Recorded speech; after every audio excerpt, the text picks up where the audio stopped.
Good morning, good afternoon, good evening from whichever part of the world you're from. This is Kavita Ramchand from Life Success Coaching in Mauritius. So today I'm continuing to read the book You Were Born Rich to You. We are on chapter 10, it's the last chapter.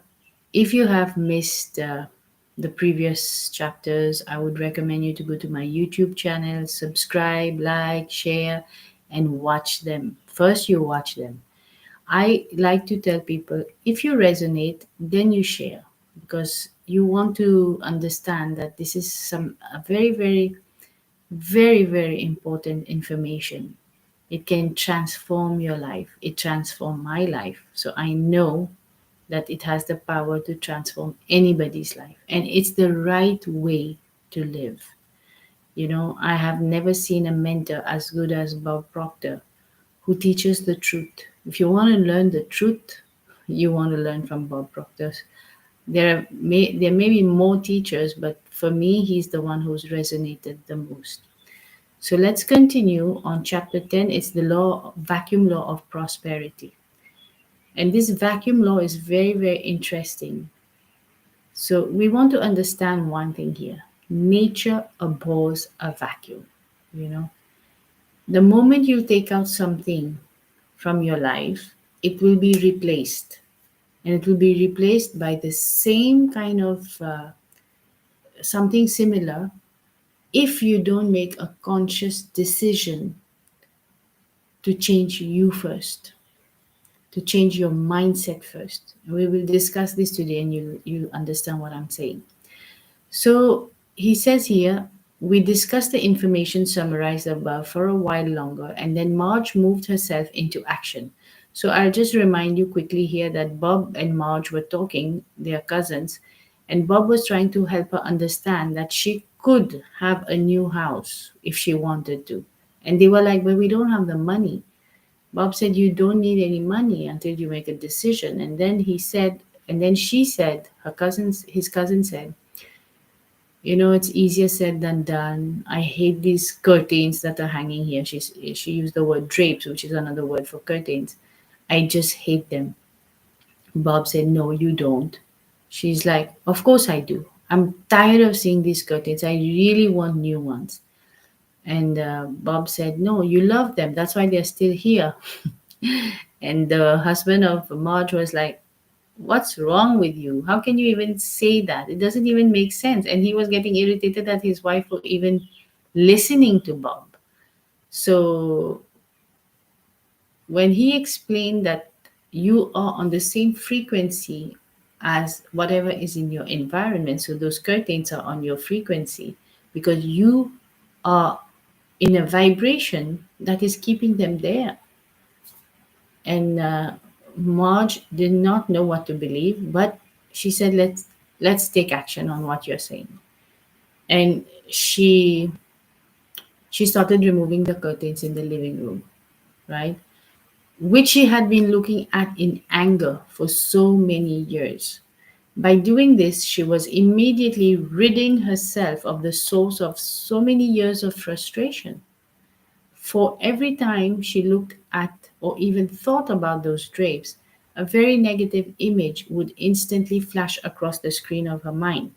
She would then move herself into a negative vibration and thereby begin to attract more of what she did not want into her life. As she started removing the drapes from their hooks, Dawn came very near to exploding in a fit of rage. Nevertheless, Marge would not back down, even in the face of this tremendous opposition, and she continued to act on the idea which I had planted in her mind. At this point, Dawn's response was to say, well, I guess we are going to have to buy some new ones, whether I like it or not. I then explained to them that they should not worry about how they would obtain the new drapes at this juncture. The important thing was that they would soon have what they needed. The reason was so, I explained, is not really all that difficult to comprehend. Reduced to its most simple level, we can say that people will soon become tired of living their lives in a fishbowl. I'll explain that in a while. For a little while, Don and Marge lived without any drapes hanging on their window. But then one day I visited their home, and sure enough, Marge had the drapes which she wanted, and she had them right where she wanted them. Little by little, the awareness of this great truth had begun to creep into her consciousness. It was not long after this that there was no furniture left in their living room. Marge had become tired of living with it after so many years. So she simply gave it away. By doing so, she automatically created the space she required for the good which she desired. Soon, their entire home had been completely refurbished and redecorated, and now she has it just the way she wants it. So this is something very very important for us to understand, is that there is such a law called the vacuum law of prosperity, which means until and unless you don't make space for the good that you want. See, I want you to understand something very clearly here. It's always about what you want, right? Now you're looking at the curtain, that Marge was looking at the curtain in her home, which she did not want. But she was not doing anything. She was just looking at it in anger and frustration every day of her life. What was that doing to her? It was putting her in a negative vibration. Remember the quotation by Andrew Carnegie.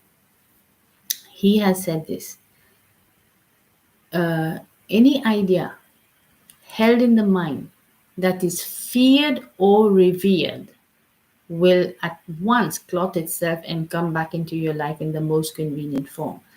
It doesn't matter whether you like something or you don't like something. You're if the thing that you don't like is in your current reality, you are attracting it.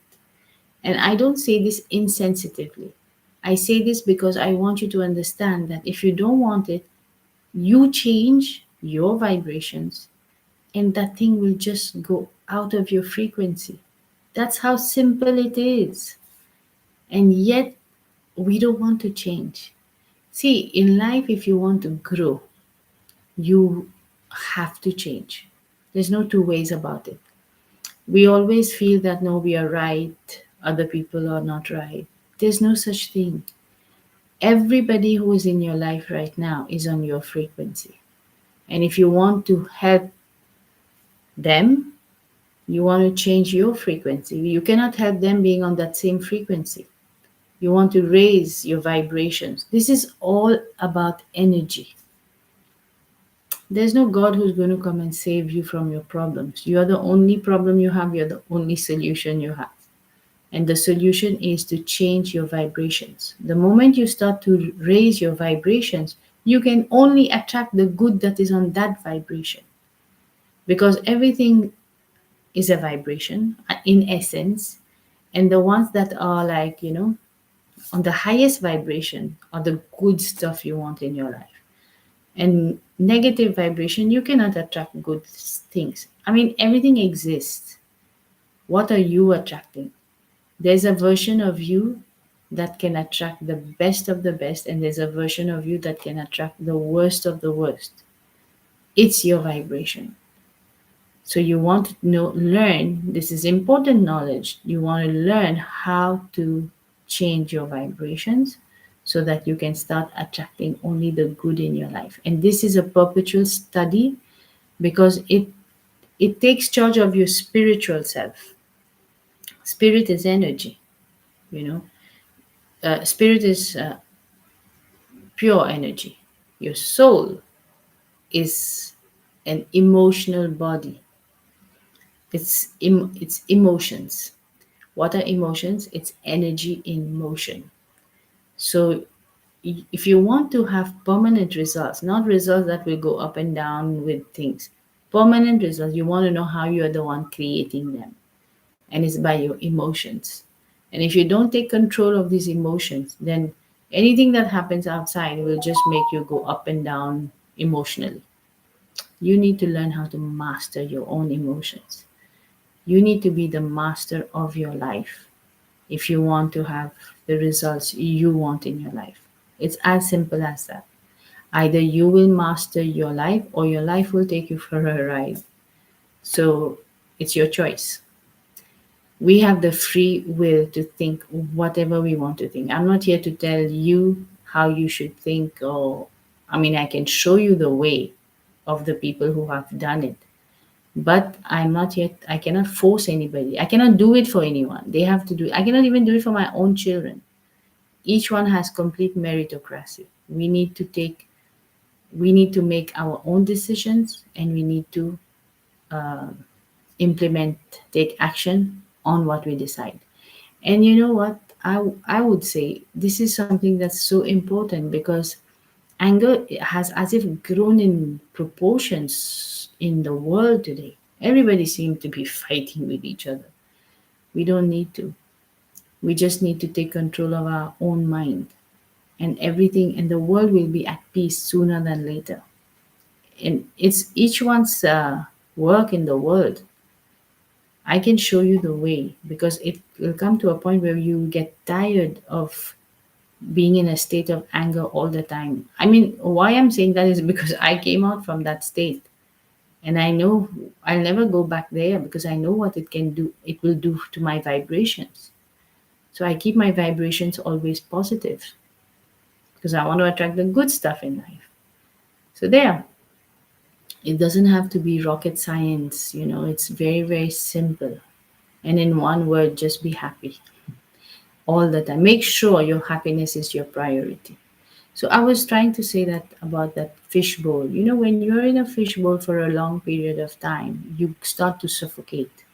And then you want to swim in the big ocean. And that's where you have freedom, right?